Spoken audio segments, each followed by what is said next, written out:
যে সংস্কারের কারণে মাত্র ৩.৫ বছরের মধ্যে এই দেশটা আত্মনির্ভরশীল জাতি হিসেবে গড়ে উঠেছিল। বিশ্বের বুকে মাথা উঁচু করে তলাবিহীন ঝুড়ি থেকে একটা তলা এক ঝুড়ি ভর্তি বাংলাদেশ গড়ে উঠেছিল। অনেকে ঘরে ঘুমাতে পারেন না, অনেকের বিরুদ্ধে মামলা হয়েছে। আজকে আপনাদের দিন এসছে, এখন এই দিনগুলোকে বেফলে ফেলতে দেবেন না। এইরকম ছোট ছোট মিটিং করে আমাদের ভারপ্রাপ্ত চেয়ারম্যান যে ৩১ দফা দিয়েছে, সেই ৩১ দফার বিভিন্ন দফাগুলা ঘরে ঘরে, চায়ের দোকানে, ছাত্ররা ছাত্রদের কাছে, যুবকরা যুবকদের কাছে গিয়ে কথাগুলো বলে বুঝাবার চেষ্টা করবে। সত্যিকার অর্থে যদি আগামী নির্বাচনে যদি বিএনপিকে আপনারা ভোট দেন, তাহলে আমরা এই সংস্কার করব। কারণ বিএনপি সকল সময় জনগণের কল্যাণের সংস্কার করে এসেছে। আপনারা দেখেছেন ১৯ দফার ভিতর দিয়ে শহীদ প্রেসিডেন্ট জিয়াউর রহমান সমাজে কৃষক, শ্রমিক, ছাত্র, মহিলা থেকে শুরু করে সমস্ত জায়গায় তিনি বিভিন্ন কর্মসূচি দিয়ে তিনি কিন্তু সংস্কার করেছেন। যে সংস্কারের কারণে মাত্র ৩.৫ বছরের মধ্যে এই দেশটা আত্মনির্ভরশীল জাতি হিসেবে গড়ে উঠেছিল। বিশ্বের বুকে মাথা উঁচু করে তলাবিহীন ঝুড়ি থেকে একটা এক ঝুড়ি ভর্তি বাংলাদেশ গড়ে উঠেছিল। কাজের সংস্কার বেগম খালেদা জিয়া করেছেন। তিনি দিয়ে গেছেন তার ভাবনা ২০ এবং ৩০ ভিশন,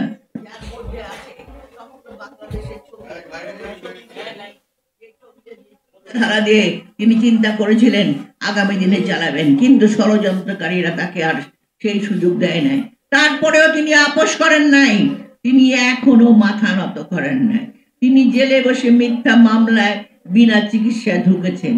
তিনি বাড়িতে বসে, তাকে বিদেশে পাঠালে অনেক আগে তিনি হয়তো ভালো হতেন আরো তাড়াতাড়ি, সেইটা উনি করতে পারেন নাই। তা কিন্তু উনি কোনোদিন, ওনাকে যে শর্তগুলো দিয়েছিল, কোনোদিন কোনো শর্ত মানেন নাই। কারণ তিনি আপোষী, তিনি গণতন্ত্রের মাতা। তিনি চেয়েছেন এ দেশের মানুষ একটা কথা মনে যেন সব মাথা উঁচু করে দাঁড়াতে পারে। একটা কথা মনে রাখতে হবে যে বিএনপি সকল সময় যতগুলা ক্রান্তি লগ্নে এসছে বাংলাদেশে, প্রতিটি সময় বিএনপি কিন্তু হাল ধরেছে। এই জন্য আমরা বলবো, আপনারা সবাই বাংলা ঘরে ঘরে জাতীয়তাবাদের আদর্শ তুলে ধরুন এবং কাজ করুন। আগামী দিনে কোন রকম ষড়যন্ত্র, হ্যাঁ, এখন একটা জিনিস মনে রাখতে হবে, আমাদের ঐক্য রাখতে হবে। আমরা যেন কেউ কাউকে ভুল না বুঝি। আমাদের শোনেন, ক্ষমতায় যে আসবে আসবে, জনগণ যাকে ভোট দিতে পারবে, সেই ভোটের অধিকার জন্য আমরা আন্দোলন করেছি। কাজে ভোটের অধিকার ফিরিয়ে দেওয়ার জন্য আমরা নির্বাচন চাই, অতি সত্বর নির্বাচন চাই। তার কারণ সংস্কার একদিনে হয় না, সংস্কার ১ বছরে হয় না, সংস্কার ২ বছরে হয় না। সংস্কার হলো চলমান। সেই চলমান সংস্কারে আমরা যেমন করে এসছি অতীতে, বিএনপি অনেক ৩১ দফা দিয়েছে, সেইভাবে যুবকদের জন্য, ছাত্রের জন্য, নারীদের জন্য, শিশুদের জন্য, কৃষকদের জন্য। শহীদ প্রেসিডেন্ট জিয়াউর রাজনীতি তো উৎপাদনের রাজনীতি, যে রাজনীতির মধ্য দিয়ে উৎপাদনমুখী বিভিন্ন খাল খনন থেকে শুরু করে, কৃষকের ইয়ে থেকে শুরু করে, বিদ্যুৎ থেকে শুরু করে, গ্রাম সরকার থেকে শুরু করে, গ্রাম উন্নয়ন থেকে শুরু করে সবকিছু নিয়ে শহীদ প্রেসিডেন্ট জিয়াউর রহমান তার রাজনীতি করেছে। সেই রাজনীতির মধ্য দিয়ে আজকে আমরা আছি।